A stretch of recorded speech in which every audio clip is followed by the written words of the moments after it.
कि वन से जुड़े हुए क्षेत्र शामिल हैं। सोचिए आप, दुनिया भर में बिल गेट्स, ब्लैक रॉक और अमेज़न जैसी कॉरपोरेट दिग्गजों द्वारा कृषि योग्य जमीनों की अंधाधुंध खरीदारी ने एक नए सामाजिक और आर्थिक संकट को जन्म दे दिया है। इसे कॉरपोरेट फार्म लैंड ग्रैब कहा जा रहा है। अमेरिका के मिडवेस्ट राज्यों में छोटे और पारिवारिक किसान अब बड़े पैमाने पर दिवालिया होने की कगार पर पहुंच गए हैं। वजह यह है कि कॉरपोरेट कंपनियां अपनी अपार पूंजी के बल पर जमीनों के दाम इतने बढ़ा देती हैं कि आम किसान नई जमीन खरीदना तो दूर, अपनी पुरानी जमीन का लगान भी नहीं चुका पा रहा है। अमेरिका के नेशनल फार्मर्स यूनियन ने सार्वजनिक तौर पर इस बात की चिंता भी जता दी है कि बिना खेती करने वाले निवेशक जब जमीन के मालिक बनते हैं तो केवल अल्पकालिक मुनाफे और किराए पर ध्यान देते हैं। इससे जमीन की गुणवत्ता खराब होती है और स्थानीय ग्रामीण समुदाय पूरी तरह से तबाह हो जाता है। जब खेती पर कुछ चुनिंदा कॉरपोरेट घरानों का नियंत्रण हो जाएगा तो वे बीज की कीमत से लेकर अनाज के बाजार मूल्य तक सब कुछ अपनी मर्जी से तय करेंगे। इससे खाद्य सुरक्षा सीधे तौर पर खतरे में पड़ जाएगी और चंद मुट्ठी भर जो पूंजीपति हैं उनके हाथ में चली जाएगी। ये डर केवल अमेरिका तक सीमित नहीं है बल्कि पूरे विश्व में देखा जा रहा है। भविष्य के जो अर्थशास्त्री हैं उनका मानना है कि 21वीं सदी के मध्य तक दुनिया का सबसे बड़ा युद्ध तेल या टेक डेटा के लिए नहीं बल्कि उपजाऊ जमीन और पीने के साफ पानी के लिए होगा।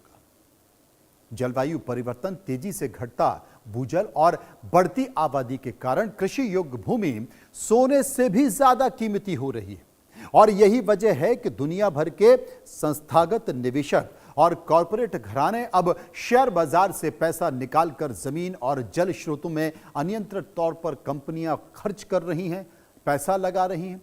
आने वाले दिनों में जिनके पास भोजन और पानी का नियंत्रण होगा वही वैश्विक अर्थव्यवस्था को चलाएगा।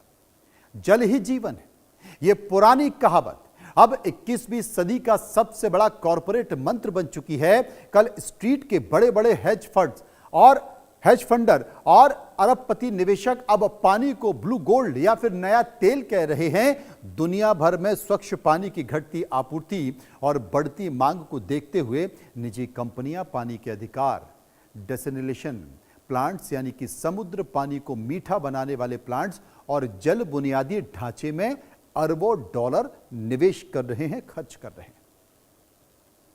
सोचिए आप, एआई के खतरों पर बिल गेट्स की हालिया चेतावनी आई और जो चेतावनी आई है उस चेतावनी को कई लोग इस चश्मे से देख रहे हैं कि शायद वे एआई की इस नई रेस में पीछे छूट गए, लेकिन सच इसके बिल्कुल उलट है।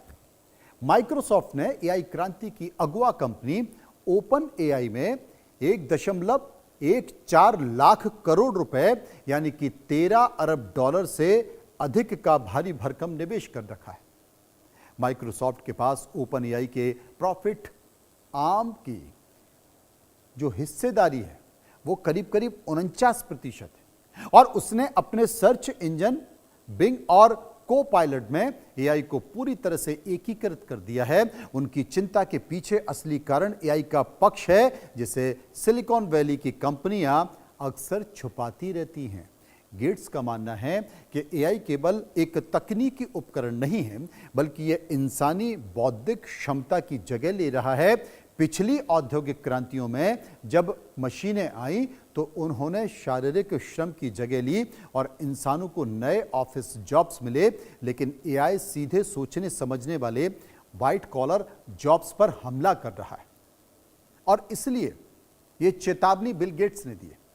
हम एक ऐसे ऐतिहासिक मोड़ पर खड़े हैं जहां पर 3 बड़े बल, आर्टिफिशियल इंटेलिजेंस, प्राकृतिक संसाधनों का कॉरपोरेट अधिग्रहण और जलवायु परिवर्तन आपस में टकरा रहे हैं।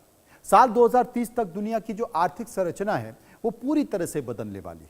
एक तरफ जहां पर एआई पारंपरिक श्रम बाजार को ध्वस्त कर देगा तो वहीं करोड़ों लोगों की आय के साधन छिन जाएंगे।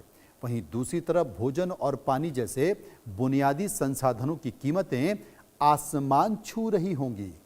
यह एक ऐसा दौरा झटका होगा यह एक ऐसा दौरा झटका होगा जिससे मौजूदा वैश्विक नीतियां बिल्कुल भी तैयार नहीं। इस नई वैश्विक अर्थव्यवस्था में समाज को स्पष्ट हिस्सों में विभाजित होता दिख रहा है। एक तरफ वे सुपर कॉर्पोरेट्स और निवेशक होंगे जिनके पास एल्गोरिदम, ऑटोमेटेड रोबोट्स, उपजाऊ जमीनें और जल स्रोतों का पूर्ण नियंत्रण होगा। वहीं दूसरी तरफ आबादी का वो बड़ा हिस्सा होगा जो एआई के कारण विस्थापित हो चुका होगा और अपनी बुनियादी जरूरतों के लिए इन कॉर्पोरेट दिग्गजों पर निर्भर रहेगा। बिल गेट्स जैसे दिग्गजों का जमीनों और पानी में निवेश वास्तव में इस न्यू वर्ल्ड ऑर्डर में अपनी सर्वोच्चता बनाए रखने का मास्टर प्लान है, कोई परोपकार नहीं है। यह इस आने वाले तूफान से बचने के लिए दुनिया की सरकारों को तुरंत इसके लिए कदम उठाने होंगे। एआई से होने वाली आय और स्वचालन यानी कि ऑटोमेशन पर विशेष टैक्स लगाना होगा, जैसे कि खुद बिल गेट्स ने रोबोट टैक्स का सुझाव भी दिया है। सरकारों को इस पर गंभीरता से विचार करना होगा।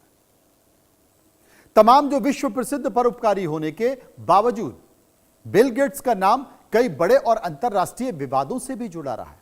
इनमें सबसे ज्यादा चर्चित और विवादित प्रोजेक्ट स्कोपैक्स वही है।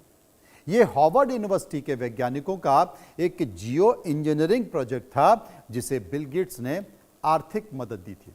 इस प्रोजेक्ट का मकसद वायुमंडल की ऊपरी परत में कैल्शियम कार्बोनेट के बारीक कण छिड़क कर सूरज की किरणों को वापस अंतरिक्ष में परावर्तित करना था, वापस भेजना था, ताकि ग्लोबल वार्मिंग को कम किया जा सके। हालांकि इस प्रोजेक्ट को लेकर दुनिया भर में भारी बवाल मच गया। आलोचक और पर्यावरणविदों का आरोप था कि सूरज की रोशनी को कृत्रिम रूप से रोकने से दुनिया भर का मानसून पैटर्न बिगड़ सकता है, जिससे अमेरिका और अफ्रीका जैसे कृषि प्रधान जो देश हैं उसमें भीषण अकाल पड़ सकता है।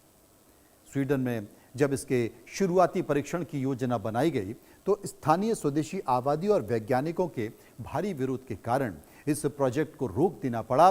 दिल्ली और अन्य शहरों में असामान्य बारिश को लेकर भी सोशल मीडिया पर स्कोपैक्स प्रोजेक्ट से जोड़कर कई तरह की अफवाहें और दावे भी फैलाए गए, जिन्हें बाद में विशेषज्ञों ने खारिज कर दिया। स्कोपैक्स के अलावा भी गेट्स कई अन्य गंभीर विवादों में घिरे रहे हैं। 90 के दशक में माइक्रोसॉफ्ट पर अमेरिकी सरकार द्वारा एंटी ट्रस्ट कानून के ऊपर मुकदमा चलाया गया, जिसमें उन पर प्रतिद्वंदी कंपनियों को कुचलने का आरोप भी लगाया। इस तरह की तमाम सारी चीजें। तो जनाब, जितने भी बड़े दिग्गज हैं, टेक दिग्गज हैं, वो परोपकार करते हैं, संस्थाएं चलाते हैं, लेकिन वो परोपकारी नहीं होते हैं, वो भविष्य के दूरदर्शी होते हैं। और भविष्य बिल गेट देख चुके हैं। वो जानते हैं कि आने वाला भविष्य या तो जमीन का होगा, खेती का होगा, या फिर पानी का होगा। इस विषय पर इतना ही।